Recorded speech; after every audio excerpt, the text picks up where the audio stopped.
open guard today, and specifically this hour I'm going to look at situations where as you just did the warm-up, picking the legs up and you're putting the knees over the face. So when their knees are facing, their tailbone is raised, that's usually good enough to start doing the passing moves, okay? This is called stacking.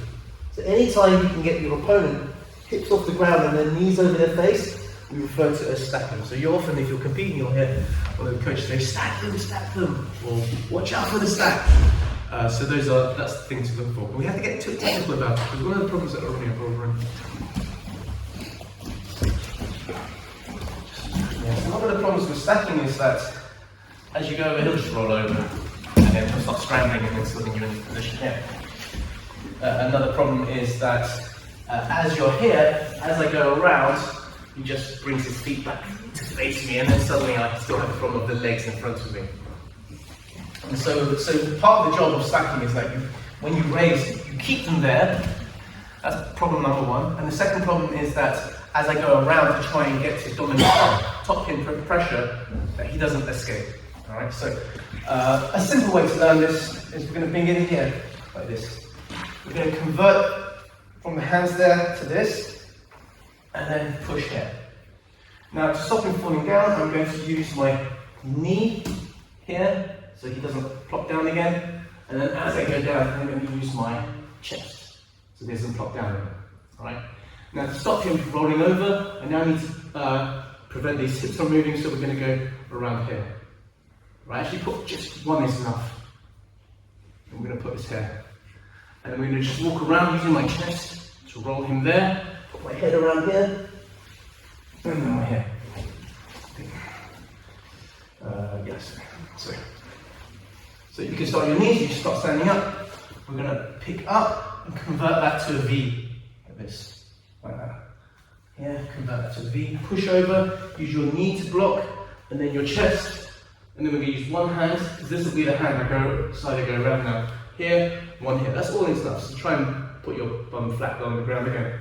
You can't. So I'm stabilising his hips. Try and roll over your neck, back shoulder. More difficult. I mean, you sort of can do it, but even if he does roll over that way, it helps you to try and go here rather than rolling into turtle, which means it's a distance away. That's really a simple drill. Once again, here, V, knee, chest. One arm, going around, and then we're here. Really, really nice, simple. It gets a little more complex after that, but keep it at that and then we'll build it up. Okay, 1, 2, 3, let's go. So rather than push there, and the tendency is to look down, and then your chest is on top of them, it's very hard to get that driving force forward, so you want to, here, so you're moving forward like this, which allows you to go something like that. Okay, run.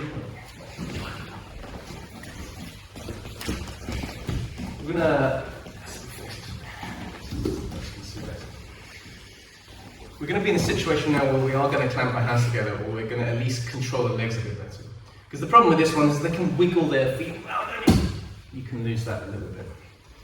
So we want a more surefire way of, by the way, this is perfectly legit. You see this a lot especially in no-gi competitions where they're doing that, right?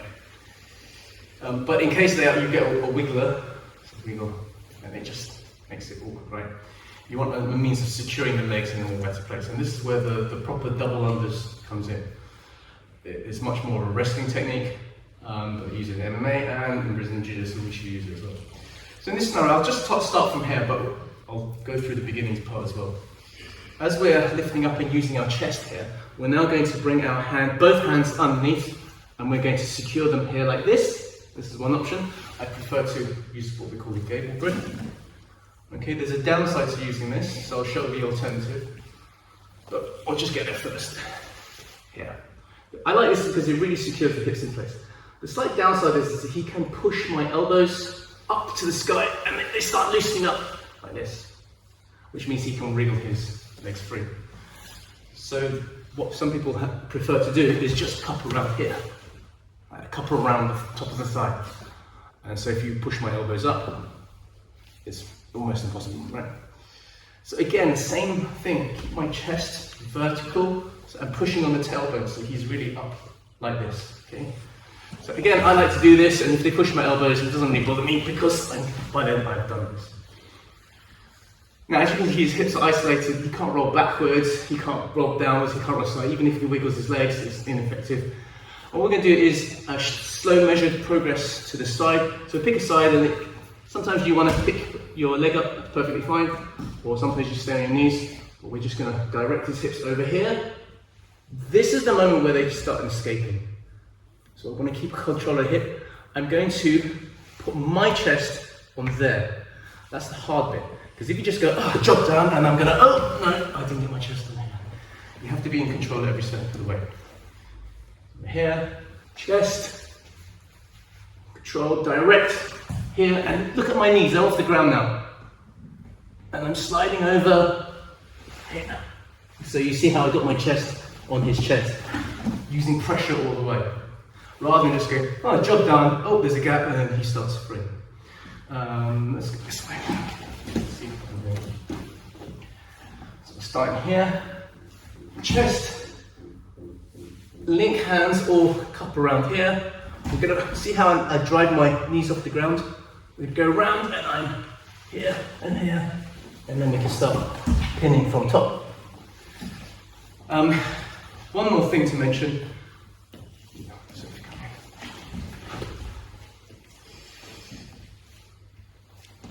Here, this time I'll just do this version just for pride. As you come around to the side, you'll use this hand to stick on my progress, okay? So as he uses his hand to stick on it, you need to lift your knee up and thread through. You see the knee there, thread through, and do the same thing again, like that. I'll show you the other way around.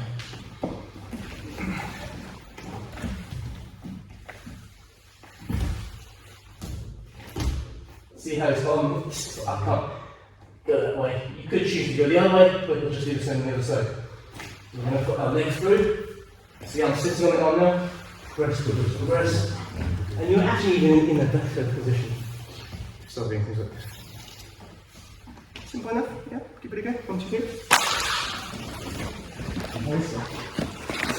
Not bad. Anyone have any problems with that at all? They just couldn't do the technique. I think most everyone got the technique. And obviously it takes a little fine tuning, but they got the technique, right? We're going to address a few very, very common problems and very sort of simple solutions to it. I say simple and then I watch them getting chaos. This time what I'm going to do to me, so he gets underneath, he gets his chest, but here's one of the things, right? I get over here and I'm here. Technically he could probably still try and lift me up, but as I lift me up, I'm going around and that's the natural reaction you get from people. They are either heavy-legged, and he can't get these up high, like this, and or they, on the flip side, if you're a victim of being double-undered, that's what you should do. Heavy legs, shoulder walk. Because it just makes it frustrating, and if you shoulder walk, and if you can get your feet in front of you, suddenly you're playing guard, right? As opposed to being double-undered.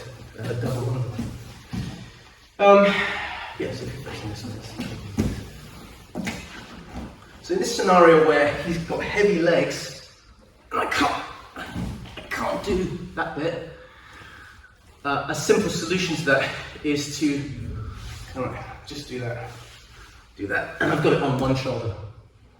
All right, one shoulder isn't great, I want both. If he's heavy legged on that one, you should still be able to do that. And then we can drive here, like this. But that's not what I want to cover today. I want to cover the single leg version of what we just did, called the single leg stack, or the double leg stack, right? So, heavy legs, and he's walking away. All right, that's really annoying. Okay, so get back. Heavy legs there. But what we're going to do is, we're going to still lift on one shoulder here, but we're going to pop our head up and push this down. Because he wants this heavy anyway, he wants this down on the floor. Just pop it down here and lean on it. We did this on Thursday, do you remember this position? Okay, now we do the fun bit. All right, you want to make him feel this. Think of it like a morning stretch. Like this. Okay, it's quite flexible. He's not showing pain, but he's in pain. So, I'm going to get more technical about how to do this move because on Thursday I just said just pass. and nobody passed in the way I wanted them to, so I might as well just show you guys. So from here, we're extending. Again, it's all about the chest going horizontally forward, right, like this, rather than looking down. If I'm looking down, just push me back. It's quite easy. If I am forward, push me back. It's not as easy. I'm going to go this way around, so I'm going to grab his head. I'm not going to release anything until the last minute. My left foot is curled around his knee, and my shoulder is still on his hamstring. Okay? I want him to feel this one until I feel ready. Now I'm going to let go of nothing at the moment. I'm just going to back step here until now. Okay, my arm is strapped. It's not a problem. Just get it out, and then one chest to chest pressure.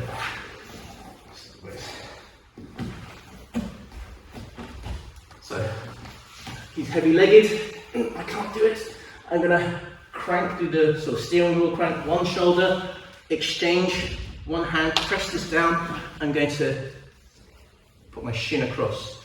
Chest goes horizontally forward. I'm looking ahead. If you look down, it tends to curl your spine and you can use that against you. Going ahead. All right. I'm going to grab around the back of his head. Everything is in place. Can you see how my left foot is hooking around, my shoulders back for stability? And then, when I feel ready, I'm going to let go. One more time on the other side. I don't know why you keep spinning around. I could equally have done it on the other side. Right. So we're here, heavy legs, and he started to walk away like shit. There, push, step across, chest, project forward. Go here, like this. I can see him shaking. He doesn't like this one. Yeah, everything's in control. Bam. You want to see that? Yeah. You do? Yeah. Take a picture. What should I do this? If you want to see it, I'll just go for it. With rank comes the privilege of feeling the pain. Don't worry, I've gone through many years of being the Uki, right? We'll do it sideways so Ronnie can see. The general concept is I'm trying to get the double unders. And you know, some people try to bring it up, but he's heavy-legged. Kick your heels down. And he starts shoulder walking away. And if I leave him there, I'm never going to get to where I want. So I want to get at least one shoulder up, like this, because that's quite easy to do. There. The second one is harder to do because he keeps heavy-legged on that leg. So I'm going to transfer this to this, here. Yeah. And don't look down, look there. And then you'll project forward. I'm pushing forward a little bit. That's fine. I'm stable. Try and kick me away. I'm quite stable. This back is quite nice. Even if he frames me, frame hard, you can't stop me. Like this. Get that there. All right. 1, 2, 3. What should I cover? Okay, so I just want to cover some basic entries that you're going to practice. And it links back to the warm-ups that we did, so we're running if we can. So the first one, go back to the first one, he's, when he grabbed, if you stand up, a very common no-gi guard pull is they grab my hand and sit. Okay, that's so common, especially in no-gi. A little bit less so in gi, because in the gi I can grab things and start passing very, very easily, become a basketball tough. But in no-gi, especially somebody who likes to play leg locks, he wants to get in on my legs super fast and start working these kind of guards where he can access my legs and go for leg locks, which we'll cover another time. So he sits down. So hence, in the warm-up, my objective was to, number one, get rid of the hand, and I wanted to pick his feet up. But if you sit with your head forward, picking the really far forward, picking the feet up, it's quite hard. Hence the head tap. If it was ADCC, head push, but it makes him flinch and look back a bit and here. Okay, guess what? We're in here, in this territory again. We're in this territory. We're in this territory. If he's heavy-legged, you know what to do now. Okay. I just want to cover a few things. Some people were here on the other lessons during the week for open guard passes, and all the open guard passes are available to you. So for him, just in this position here. We're here, and he's heavy-legged again. As he push down, you don't have to do this. You can do the knee cut pass here, He's nice. Here, he's heavy-legged. Leg drag. And then we're here. So I talk leg drag and knee cut. Well, there's others. Holding pass is a particularly good one. So anyway, your drill. He sits down. Here, we have to get rid of this, which now we know what to do now. As soon as the body tilts back beyond the vertical, that's your cue to pick up. Push forward, get the knee here, link up. And it's up to you, it's up to the rookie whether he wants to be heavy-legged or he's just going to let you play with this. Yeah, with that. So that's one drum. Another one is, and you can play with this again, he starts on his flat on his back. We're playing here, like this. And we go straight for this, here and there. Now this is hard if you are too obvious, go, oh, I'm going to go for the double unders. He won't let me, so don't let me, he doesn't let me. So here's my tip for you. We're here, we're here. Slip. Underneath like that. So all you need are the feet from here to here. So even if he puts his foot on the ground, pick up.